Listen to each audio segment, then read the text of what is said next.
Cynthia Riggs was going to say a few introductory words this evening. However, Cynthia is becoming a celebrity. And the cruise ships that come up the coast and stop in Martha's Vineyard have discovered her.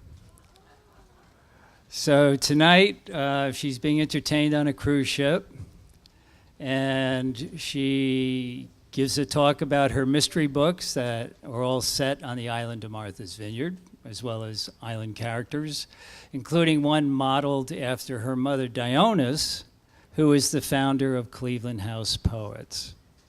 And that's the group that you're hearing tonight. So Cynthia is being wined and dined from 6 to 8. Last week, they even took her and her husband, Howie, over to Nantucket for an overnighter.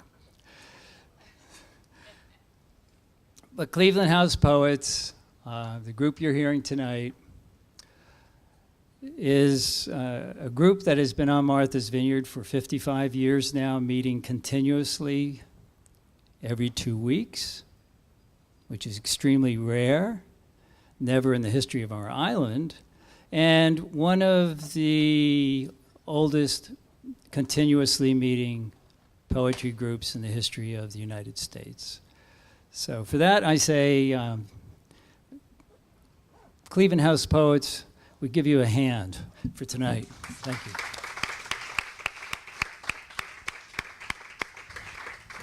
And because it is our 55th year, we have a book that came out a few years ago, but it took 3 years to make the book.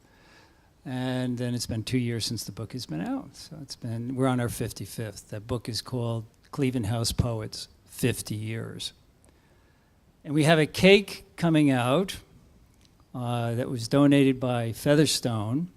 Ann Smith came up with the idea to say thank you to Featherstone for all the poetry that we've done here on the island over the past 55 years. And you know, we've had some nationally renowned poets come out of Cleveland House.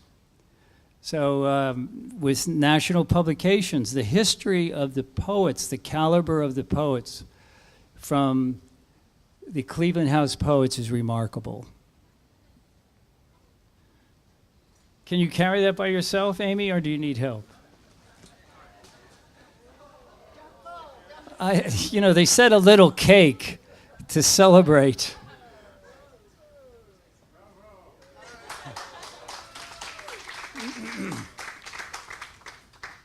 So I'll do a little toot on the Native American flute. That's a birthday song. And then we can all sing Happy Birthday to Cleveland House Poets.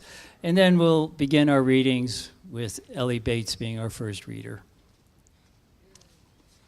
It's been a while since I played Happy Birthday on the Native American flute. You know, it's a bit of a stretch.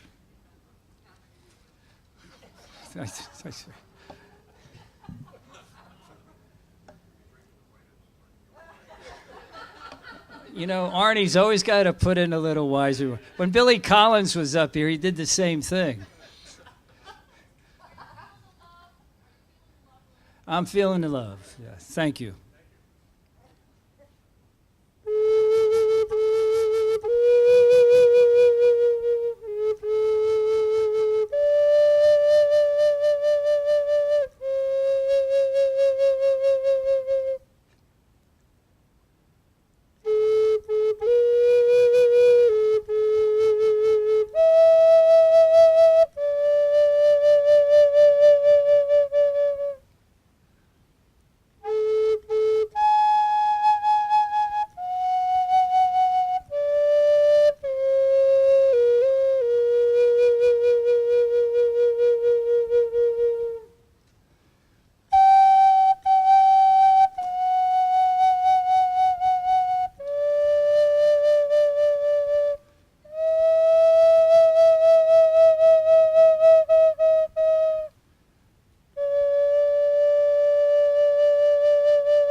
So, Emmy, do you want to lead the happy birthday?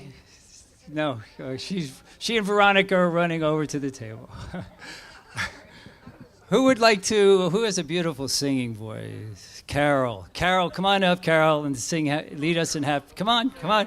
No, it doesn't, hand it off to Betty and come on up. Carol is a native Wampanoag, and she has a beautiful, beautiful singing voice. I've heard it at tribal performances over the years, and it's just remarkable. So come on up. Welcome, Carol Vandal. Really? All right. I'm going to invite Valerie up here to help me out because she's my sister in singing, and I don't want to be off key by myself. So, come on. Hey, come on. I don't like to sing alone. Well, got you up here. Thank you. I can't carry a tune, but she can. Okay, I'm just, yeah. Happy birthday to you. Happy birthday to you, Cleveland House. Happy birthday, dear poets in Cleveland House. Happy birthday to you. I'll be your pillow.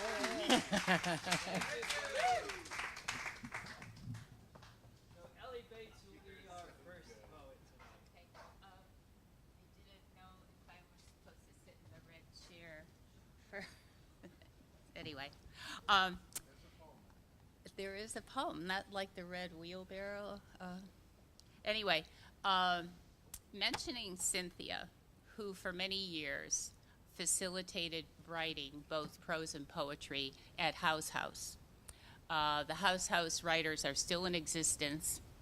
We meet Tuesday mornings from 10 to noon. Poets, prose writers, communicators of all sorts are welcome.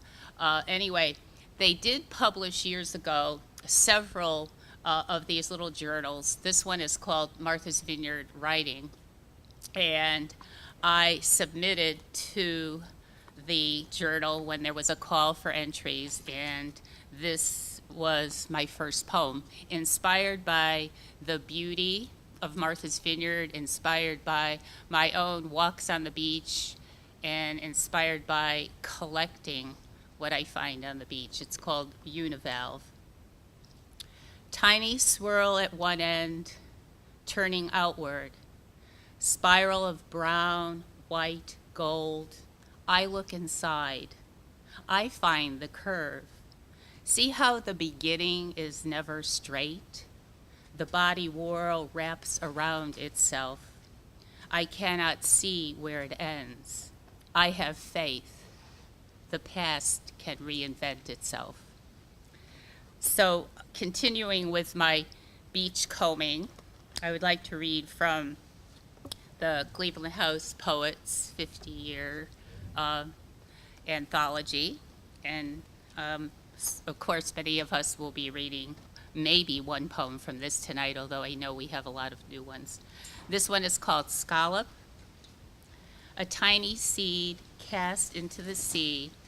How will it grow? Attach itself to the murky bottom. Eelgrass and seaweed for a bed. Burrowing under mud, wading in deep, cold water. Growing longer calico bands, like fans spreading across its hard shell, protecting the soft inside. We should have such care. Instead, our soft skin exposed hangs on a bony skeleton, vulnerable to the touch of a lover's hands. A couple grown old, made young again, as lips caress, bodies meet each other in rhythm, like waves gently touching the shore. There is no escape. No shelter, no shell. Every cell is exposed, yet hearts beat under the smooth surface, a muscle protected like the scallop waiting to open. Okay. The other, one other inspiration that I take not only by looking down, ocean, land, forest, but looking up into the sky. And the opportunity, of course, for this Blue Moon event was fabulous. So I'm drafting a poem. It's not ready, but I have written one that's in another publication from the Martha's Vineyard Poets Collective, and there's a couple members of that group who are here tonight. But anyway, this one is called Moon. Flowing gray clouds shroud a white light. Over and over they pass, hiding your fullness. Gone in a minute, you reappear. Everything changes when we stare at the sky. And one other poem that I think might speak to all of us, and I just lost my place, but and it's speaking to us as poets, and it's called Lost. Hopefully, like when you lost your place. No, Lost. I wish I could find that poem. Words tumbled on the page, fresh as spring rain, soft with a pitter-patter rhythm, easy to listen to. That's what the writing group said. I left it on the windowsill, thinking, I'll get back to it. Newspapers, coupons, photos took its place. That poem lost its way back to me. Now I try to find the words again.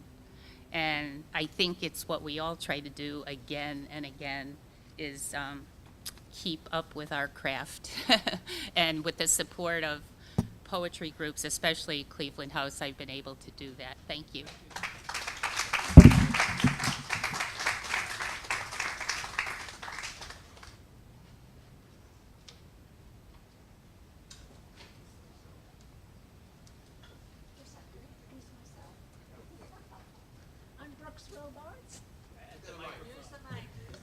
I'm Brooks Robards.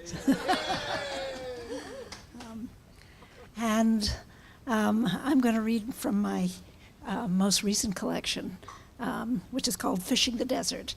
And I'm going, there's on Sunday from 4 to 6 at the Edgartown Books. I'm going to be there with Arnie Reisman, whose book, Clara Bow Died for Our Sins, is just out from Somerset Press.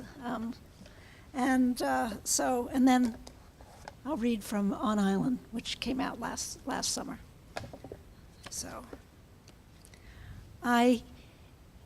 in all 6 of the collections of poetry that I've published, I've collaborated with an artist.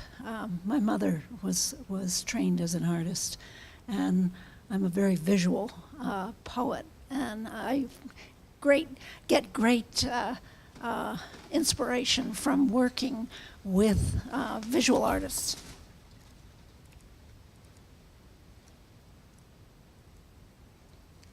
As you'll see when I read this. This is called The Chinley. This woman, a painter, her ghost walks the desert in Abiquiu, not at midday, like the tourists who come to worship the wonder of her colors, her worldview. Early mornings or dusk are her times to watch light work its magic on Pedernal, turning its flat-top presence into the calm cairn of her own vision. With a sketchbook, she traces nearby lines of limestone bone-laden with Triassic netherworld remains, then sets them into abstractions for others to wander through. Guides hold up copies of her work against the dry, unchanged hills.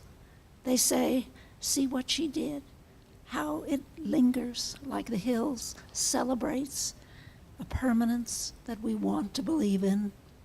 I see her body, massive, reclining in these hills, layered and undulant as the human flesh we too wish would remain without change as long as our bones has the hills. And In case you didn't recognize it, that's about Georgia O'Keeffe. Okay.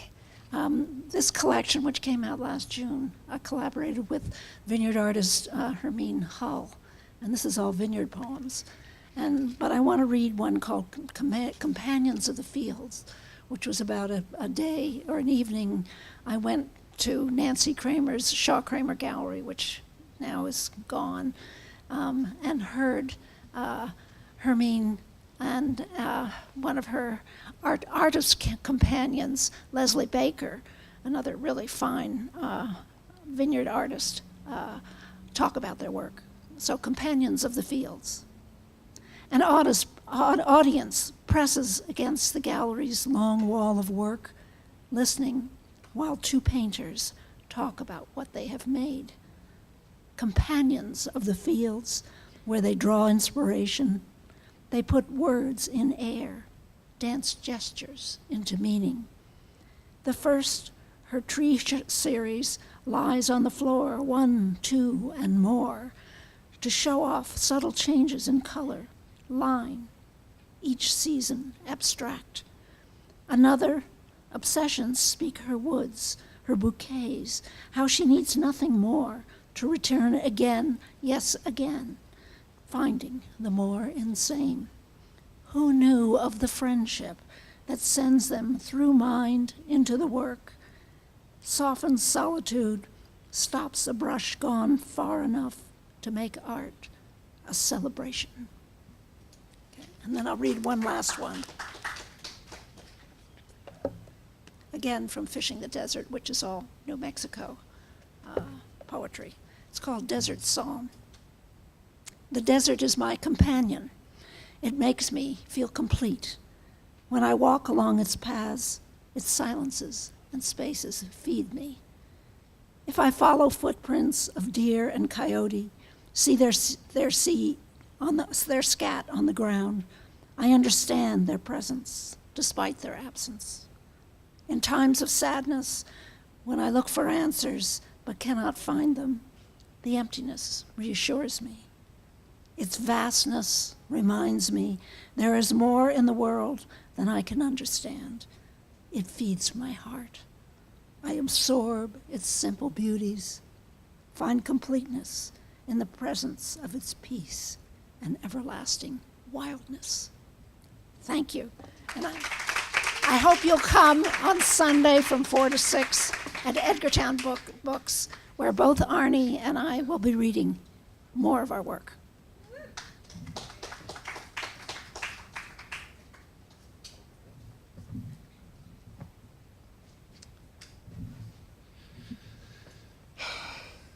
Hello. My name is Chris Legg. Some people call me Christo. It depends on how close a friend you are. But I have a couple poems I'd like to read to you. And a while back, somebody gave me a tape of Rudyard Kipling's, and those, I think Brooks would say it sounds more like Dr. Seuss, but whatever it is, here it is. It's the only one that survived. The Taming of Canaroo. Neither woman nor man more a cannon's volley run through. No name can evoke the fever I broke with the taming of Canaroo. With sharp teeth that reach up from the gutter, hidden beneath bones of white shutter, a painter mixing a violent shade of blue. Sisyphus having a break to play. Medusa having a bad hair day. This is my vision of Canaroo. I did see it once as a boy, cold as a snake to strike and steal my joy. In hollows and view I called out to you, then slammed down the walls of my terror, hands bloodied by my mortal barrier. So began my fear of Canaroo. Then I met a lass with more skeletons than I. She calmed my fears in favor of hers and taught me how to cry. Her name was Kathy, no, Becky. That's right, it was Sue. That was the year I forgot about Canaroo. I think of these three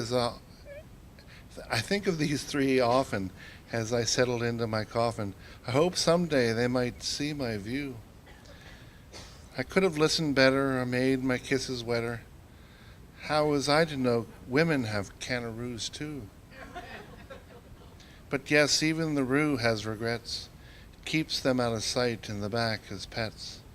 And this and that should give you your final clue. No allegory of the cave, no precious stone to save. Even Canaroo doesn't like Canaroo. I'd hopes to kill the beast and offer to the gods its fleece. But it's not easy to kill a roo. You can only feed it and from its scat into it. But don't ever think you can tame a Canaroo.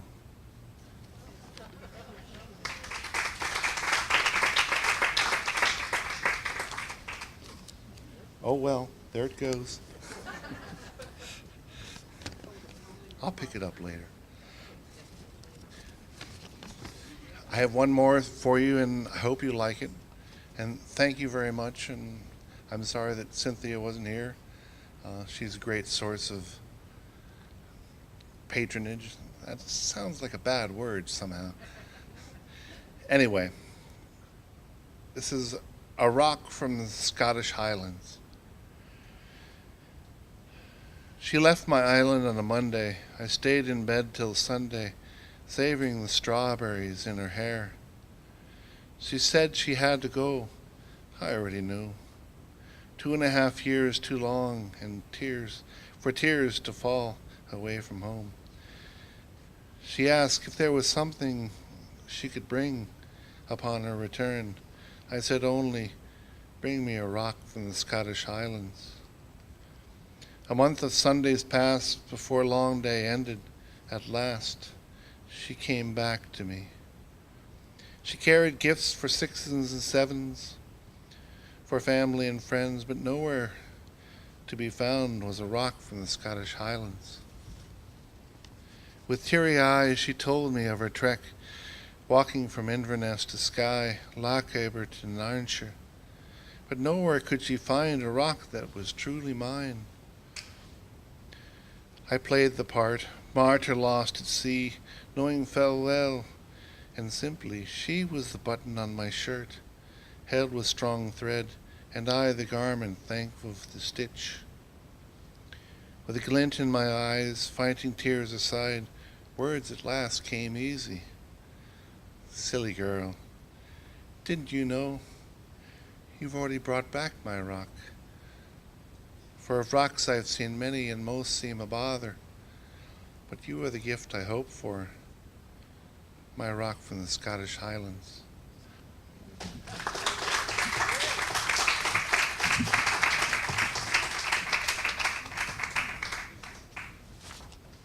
Hi. Do I have to turn this? Is this good? Okay. I'm Valerie Sonnenthal, and I can say finding Cynthia because a neighbor gave me a book. He had been waiting 25 years for her to walk in the door since they'd been geologists together in 1963 on an expedition to Antarctica, and he had a first edition of her book, and so he gave it to me. And so she was sort of a rock in my life and very grounding when I moved here. So I'm happy to have this wonderful tribe of people that I actually communicate with, since I think poetry is more my first language, and having to speak English is what we all are supposed to do. So, holding us all, there is the dance, not yet made, but coming round. Music edging in, seeing herself rising, her voice pushing, pulling breezes, spin, falling gracefully, and everything in between. Leaves rustle and shake. Hair tickles her neck. Clouds glide above, kissing, rattling leaves. Blank canvas, filled landscape, sheepscape, beefscape, porkscape, cheesescape down the road. Singing stops. Motor hums below. There is the dance, not yet made, but full. Each slow, fluid movement in sync. Her melodious voice, song holding us all. Thank you.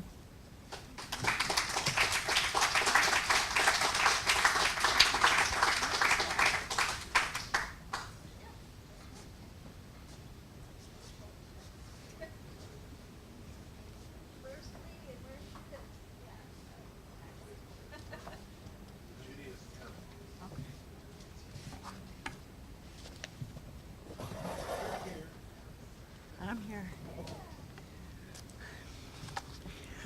I'm Marianne Goldberg. I hate saying that. Okay. You can hear me okay? Upon revising a book draft manuscript focusing on the choreographic life work of artist and dancer Tricia Brown, written over decades, I find that language recreates the past precariously. From a present instant, somehow outside of time, memory is dream.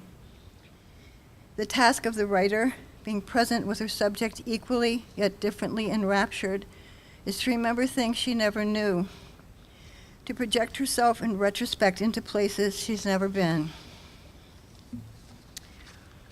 Blackboxarchive.doc for Tricia. I sweat when I write, the heat coming off the monitor. To amplify intellectual sweat with electronic sensors attached to this computer or to your hands as they turn the page.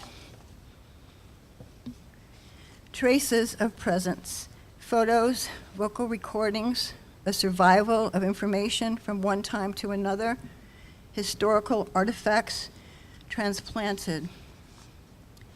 A 1963 program from the Pocket Theater lists the number as Yukon 20115. In a moment of historical fantasy, I dial it, and now I'm sitting with one hand on the audio recorder, the other on the keyboard. If a photo is an emanation of a body onto emotion and into the eye, a recorded sound is a vibration that passes over decades. Music performed as a squeal across time. We first heard your voice on tape floundering across shifting pitches like a wounded wolf howling or giving birth or mourning. Pauses ground sound, piercing unexpected intervals.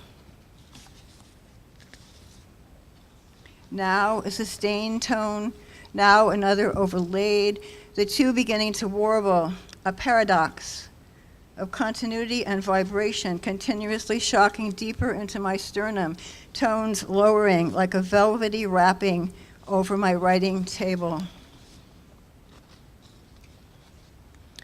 I dream about a dance you never made, awakening performing in my body. When I ask you to remember it, you can't. I take care not to write this into your biography, as that dance is my autobiography. History transmitted like a phrase of movement across distance, depending on a series of communications with inevitable breakdown.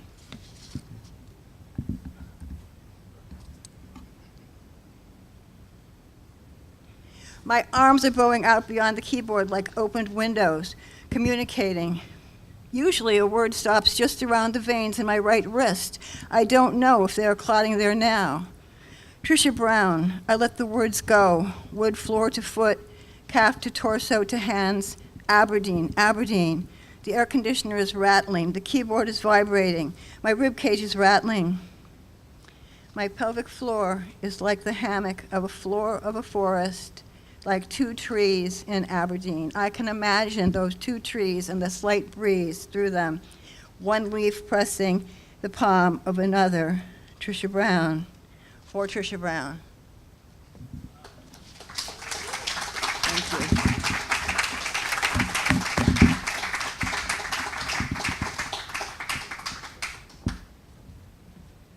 That was beautiful, Marianne Goldberg. It doesn't bother me to say Marianne Goldberg. I'm Annette Sandrock, and thank you very much for listening to the Cleveland House Poets tonight, and for me, to me in particular.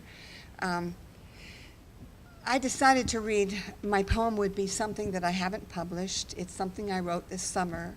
And part of the reason I wrote this particular poem is that I was lucky enough to take a couple of workshops, because being a poet is grand, but I'd love to write prose.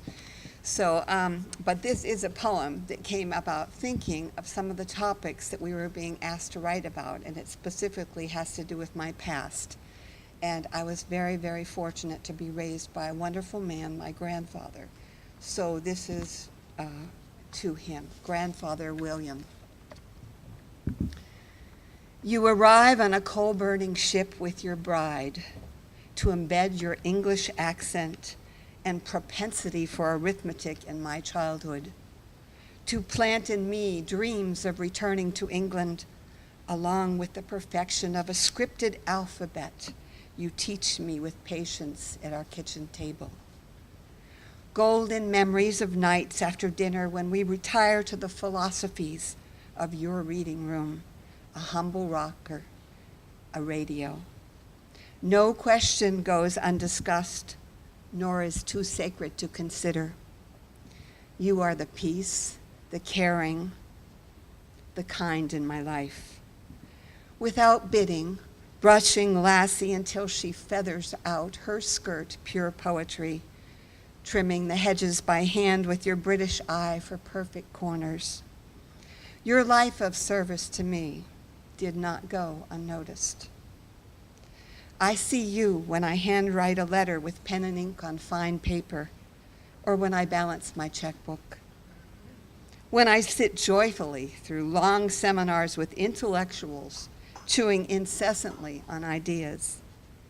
When I sing in a choir as you did with me in your soft but perfect pitched tenor voice. When my child repeats a grace or a rhyming ditty you taught me while walking together. You encouraged me to memorize, with your actions to appreciate the beauty of quiet, contentment, unintrusiveness with loved ones. I remember your gentlemanly ways, your love of ties, your wooden cane with the ivory-carved dog handle, our nightly walks window shopping on Main Street, and your arthritis, which you walked through without complaint. More than anyone, you inhabit me now, as I watch myself age and remember the way you did so.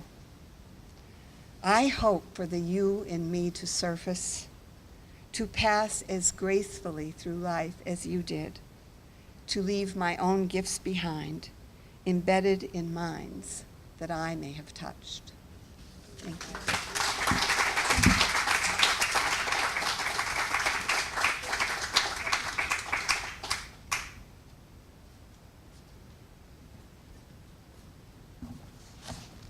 Hi. Thank you, Marianne. Thank you, Emmy. Thank you, William, wherever you are. And thank you all for coming to hear us this evening. The first poem I'm going to read is entitled Comments on Wearing a New Dress. And I dedicate this reading to the woman who I shopped with and who convinced me to buy it. This is the dress. These are the comments. You look like a cupcake. You're only wearing half a dress, made of the mist, a canary, Miss Roughly, Ophelia. You look like the frosting on a cake, and I love sweets. A yellow jacket. Where did you get that? Could be spoken two ways. I love it. It's different. silence and eye rolling. It was expensive. I thought of returning it. Glad I didn't. Look at all the attention that has come rolling down in my direction. Just call me Cupcake. And even tonight, to add 2 to the poem, and if anybody has anything else, I'll just keep adding it. From an older time, colonial, Little Bo Peep.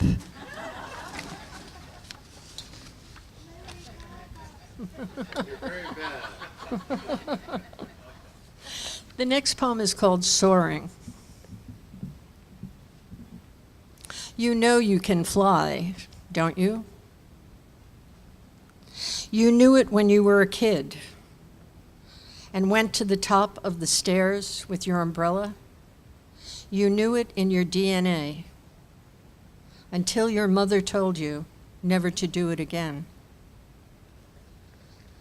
Soar on your angel's wings, skim the tops of trees, play hide and seek in the clouds. Don't believe you can't fly.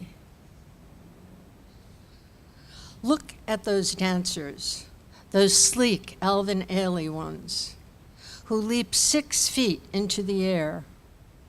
When not performing, they hang out there, 9, 12, 15 feet off the ground, chatting together, drinking tea, or rise even further to kiss the cheek of God. Remember the Tai Chi master whose students saw him fly across the room? He couldn't contain himself.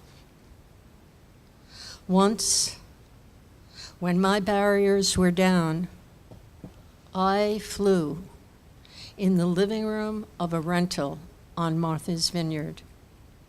The family all dancing to some forgotten strain. I lifted off, held aloft by the mystery of the belief that I could fly.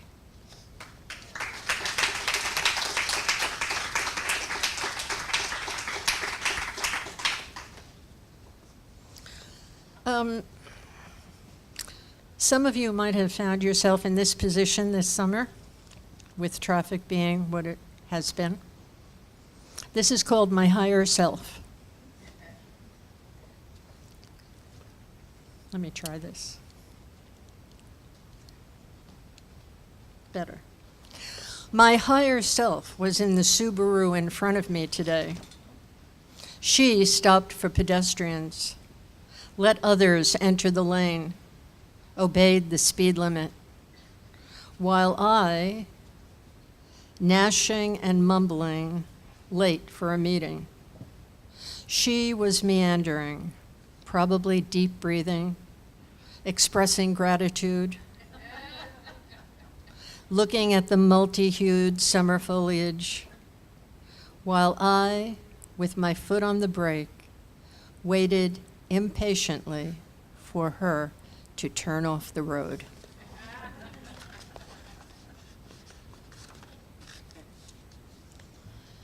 And once upon a time, I counseled with Artie Garfunkel. I was a newbie, a young counselor. He was a head counselor. And this is a poem based on seeing him in concert this summer. Where have you gone, Artie Garfunkel? Where is that golden shock of hair, your slender figure, the angelic cantor's voice that floated over the lake at Camp Leonard Leonore as the candles danced on the lake's ripples? Where the confidence that shone before 500,000 people in that Central Park concert? Where the boy who recorded Hey School Girl with Paul as Tom and Jerry, 2 Forest High School kids, Was this a foreshadowing? Did the cat chase the mouse away, or did he kill it? Your life dwindled after your split. Your wife was crying in the audience. Was it because she felt used? A plant to ask a question in case no one else did? Your 9-year-old son, a plant also, to say he loved you in case the audience didn't? Or was she crying to see a bald, paunchy old man whose voice was tired, who read poems that couldn't match Paul's lyrics, answered questions from the audience, apologized for what he had become?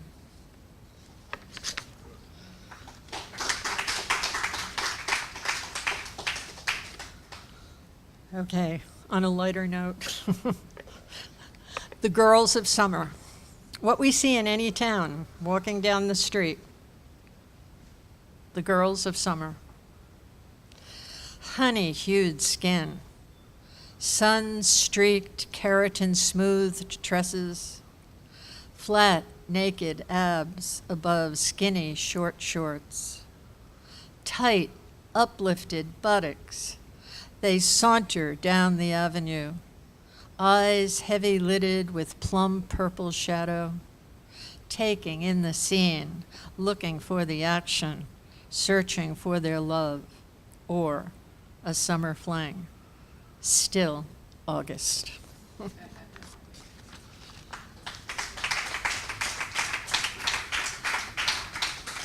I think that's it. Okay, thank you very much.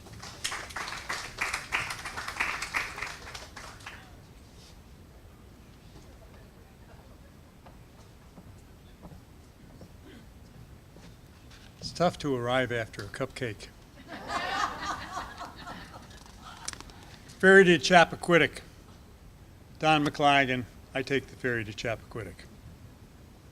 3 cars, 3 minutes. Each time, on time, just in time, until midnight.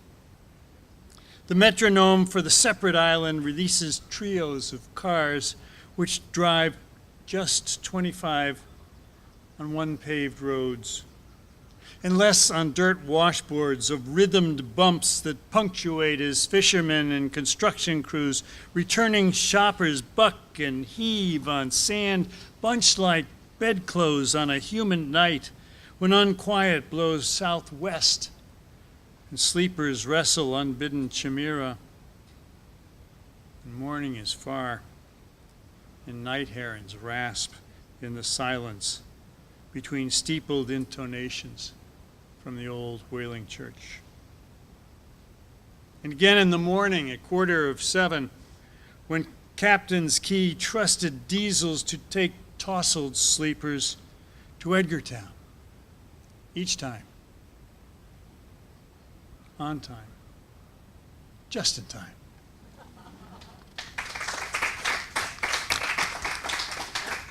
Chappaquiddick is a wonderful source of people and inspirations. Once riding my bicycle to Vineyard Haven early in the morning, I came across a young man, probably 14, 15 years old, sitting on his skateboard across from the skateboard park. And this poem is about that young man, but maybe it's about many young men. It's called Skateboard. Ball-bearing quick, flex deck to swoop and scrape defiance. This morning, it's a low seat across the road from the cement park where the boy sits. His dropped head, crouched knees shadow the walk like a frog eyeing its pond. His eyes stare into the place that shelters 15-year-olds from too much growing up. Cell phone mothers, contractors in pickups, domestics on buses don't see him. Not yet. Not yet is he claimed by tattoos and piercings. Early sun auburns his hair, lights his t-shirt white as he waits.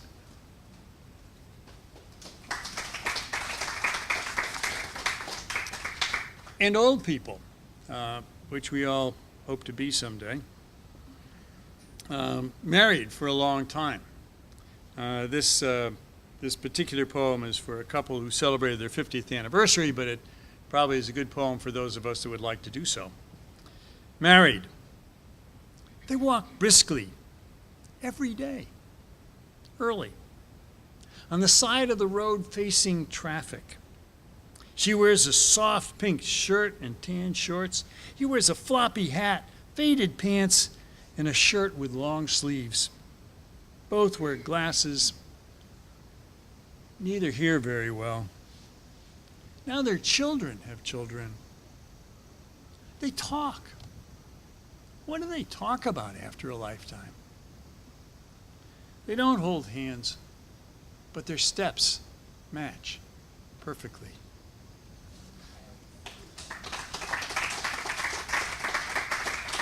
Besides young people and old people, you sometimes see a dog. The best poem that I've ever heard about a dog has been written by Arnie, and it's part of his book. And it begins, "Daddy, why does the dog look so sad?" Perhaps he'll read it tonight. This one is not about a sad-looking dog. It's called Decision. You can't stand in the doorway, pup. Please quickly make your dog's mind up. Your state of immobility may work for you, but not for me. For while you wait and vacillate, mosquito minds just concentrate on what will be their great delight to be inside at night, to bite. But you don't care, ambiguous cur, because you're covered up with fur. The time has come to conquer doubt and make a choice for in or out. Thank you.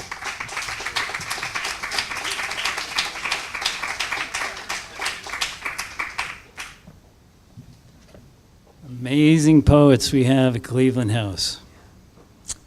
And I have a couple of poems. I was going to read them, but then I decided, like sorbet between courses of a meal, I would play a Native American flute song for you in lieu of some poetry. And this is a humble brag of sorts, but I published a book with the United Nations on water. And we had over 400 color photographs from over 200 photographers around the world.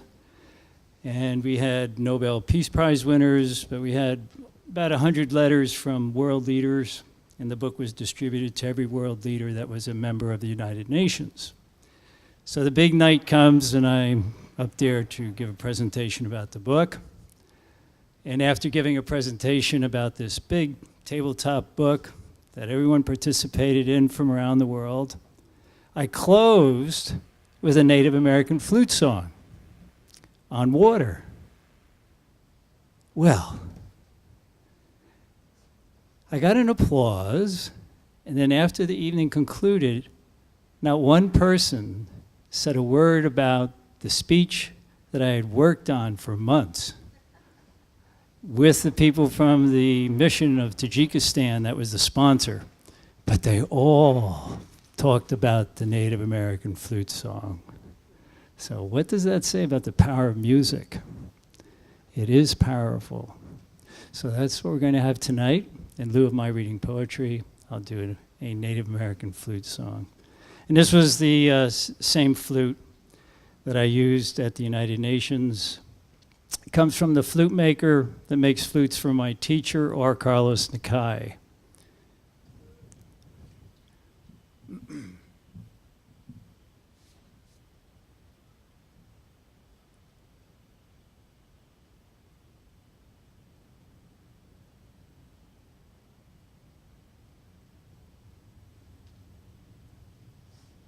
What an introduction, Jen. You know, and to anthropomorphize the wind, I've noticed after some of the poets read that the wind gusted through here, and all the lights were waving around, and the tent was vibrating. I said, you know, it's almost like the wind is saying thank you to the poet for such a beautiful poem.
Our next poet is Susan Puchul.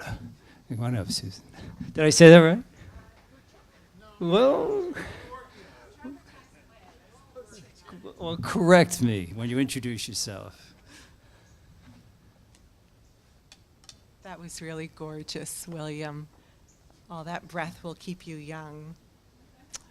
I'm Susan Poochel. Members of my family say it differently, but anyway, that's one way. I think of myself as tending towards being a long-winded poet. So I'm trying to work against that a little bit, and we'll begin with reading some haiku, which, unlike other forms of poetry, I think it can be a little awkward reading because it's such a harsh and truncated ending. But there's only 4 of them, and they were inspired by a springtime trip to Point Reyes in California. Point Reyes. Hiking springtime trail in each white flowering bush. Oh, the bird weddings. Crouched in tangle vines, gazing through violet hour, blue heron rises. First a group all boys, then a group of grazing girls, gossip of the elks. So close, eye to eye, lingering moth wants to be friends. This the only me?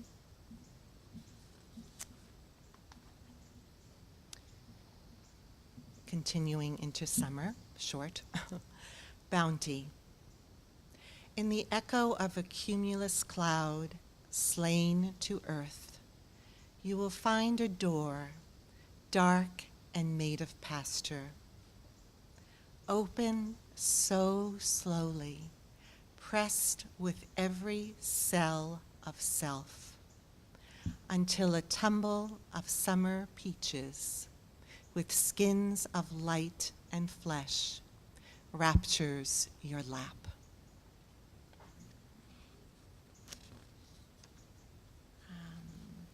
Another summer one, August day, after Seamus Heaney. Her hands were bright and rough with so much gleaning. When I saw them again in late afternoon, they were 2 swallows darting into the ledge of clay cliffs, knitting light into soft caves.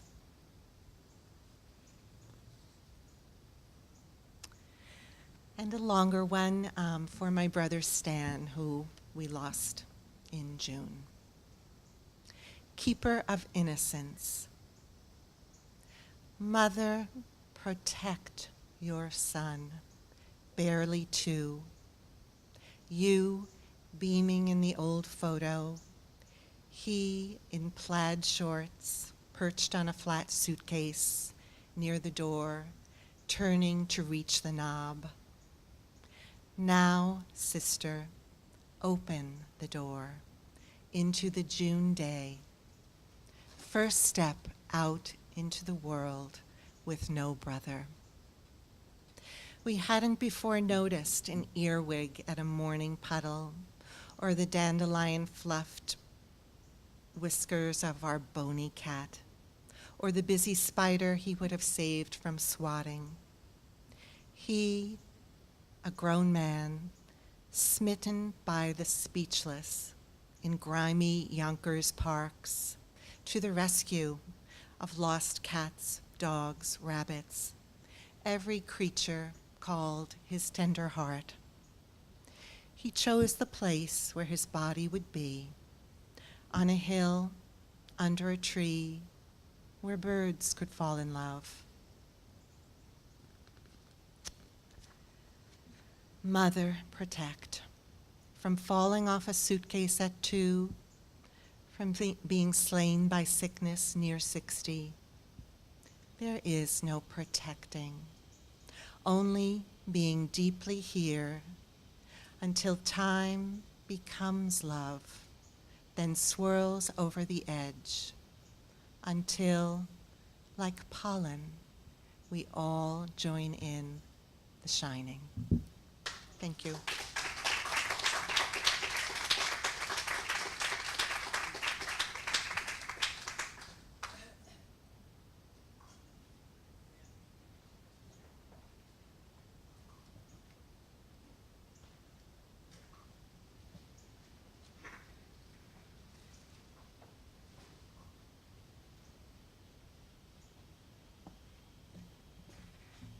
I'm Fan Ogilvy, and I could talk about my shoes, but I think I won't.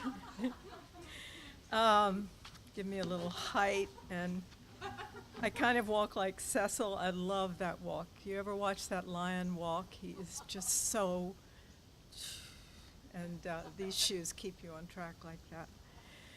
Part of the fun of our group is, to quote or to paraphrase Oscar Wilde, is to watch someone like Arnie take away a comma in our workshop and 2 weeks later put it back.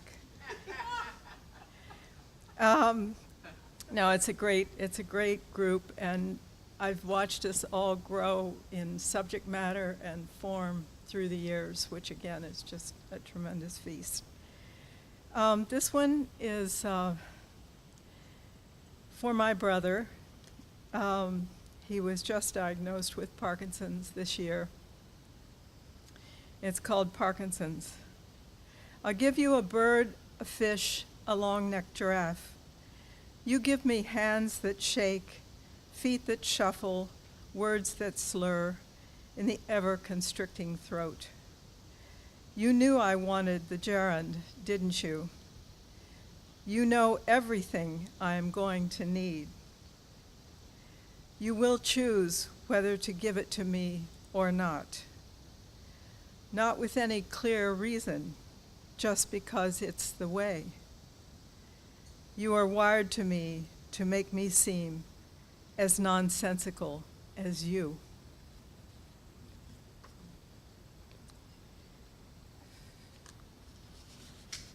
This is from a trip to Morocco. It's called Square of Blue. Look up from the bougainvillea, something spiny hangs near a courtyard of orange trees, heavy with fruit. A bird with a yellow beak inside his call. A gray cat who grooms his dusty splayed fur. A blue pool enclosed by olive trees and palms. Hectares of golden wheat outside the Medina emerge from dark paths of souks. Look up like a cobra in the cool of the day. Hear the cock's never-ending lament from the gates of the Imam. Look up again, see the pure, uninterrupted square of blue.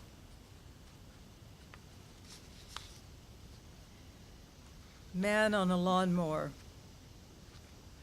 He is 7 feet tall, straight, vertical in fact, rides a lawnmower that looks like a grass-eating animal with a circular mouth and up-reaching legs to hang on to as it proceeds on the lawn, hungry, willing to devour all the growth of clover and grass from the last week, chomping in perfect rows down one side of the lawn, making tight, circular turns, then chomping up the far side.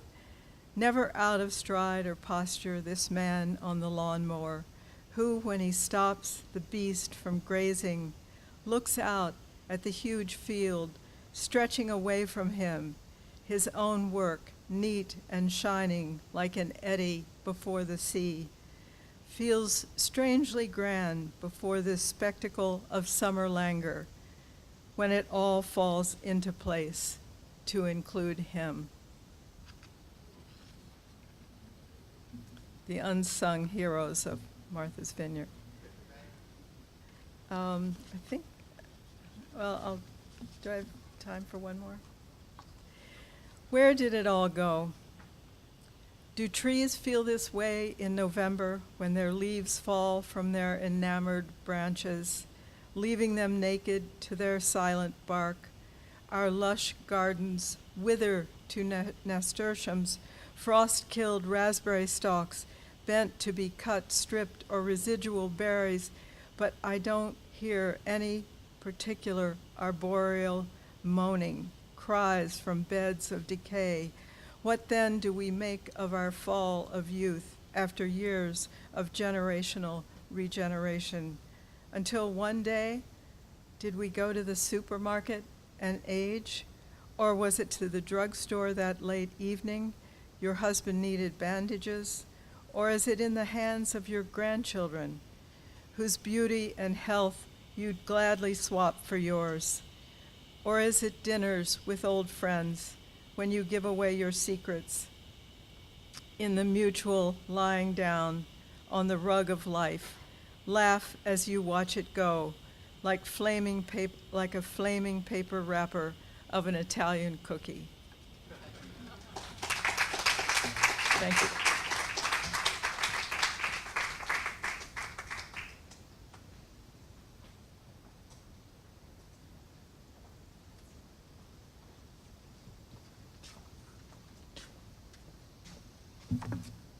Hi, I'm Arnie Reisman. I joined this wonderful group of the Cleveland House Poets after the book came out. So I'm not in that book. I'm in this one, though, thanks to fellow poet and publisher Brooks Robards, and we will be reading, as she mentioned before, on Sunday at the Edgartown Bookstore between 4 and 6, at which point I will read the poem that Don mentioned about the dog, but I'm not going to read it now. I'm going to read 3 other ones, and we can wrap this up. The first one is about this island and the primary reason my wife and I moved here 4.5 years ago. It's called community. You can see where the wear slips away. You can touch the ends. You know the limits. You are on an island. And when you live on an island, the pull comes from the heart, gently pushing you to the center of you. Generously within reach, doors are open.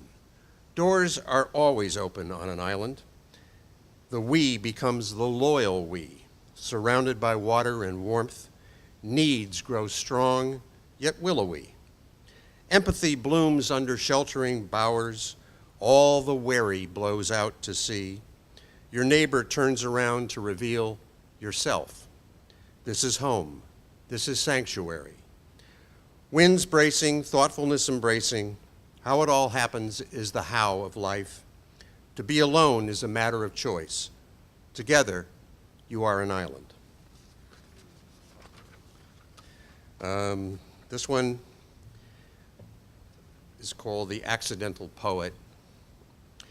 Sitting cross-legged on the closet floor in the darkness of childhood, dreams and smithereens, like a lightning-struck field of geese, scampering, flying this way, that. I could let out my inner self, let it float upward without wings into the soft tunnels of dangling sleeves, fluttering like a mine moth, descending like flower petals into words, shaping, coming together, this way, that, like blazes of frosted glass in a rewound film of a light bulb exploding. And finally, I call this shock and awe. I hope it speaks for itself. There goes a sensitive child. Little things can drive him wild. I cry each time a dog is put down. I cry at the loss of innocence. I cry at the birth of a brilliant idea. I cry when I hear a promise broken. I cry when mental illness is in whispers, but not in treatment. I cry when the color of your skin means there's a target on your back.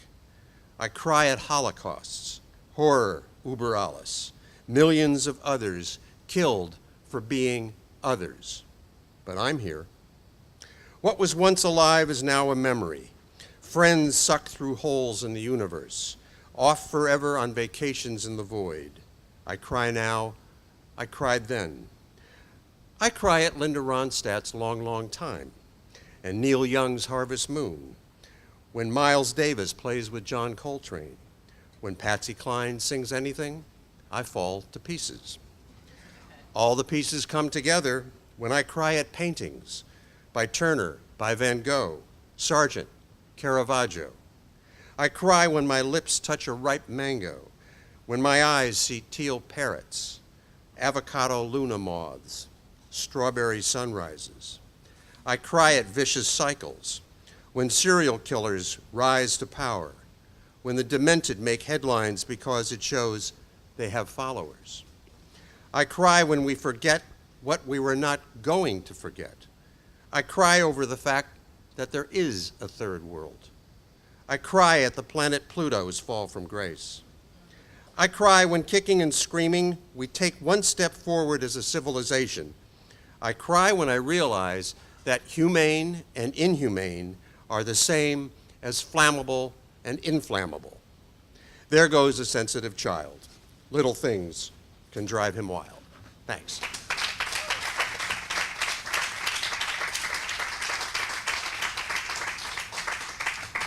Thank you, Arnie Reisman, the Martha's Vineyard Poet Laureate.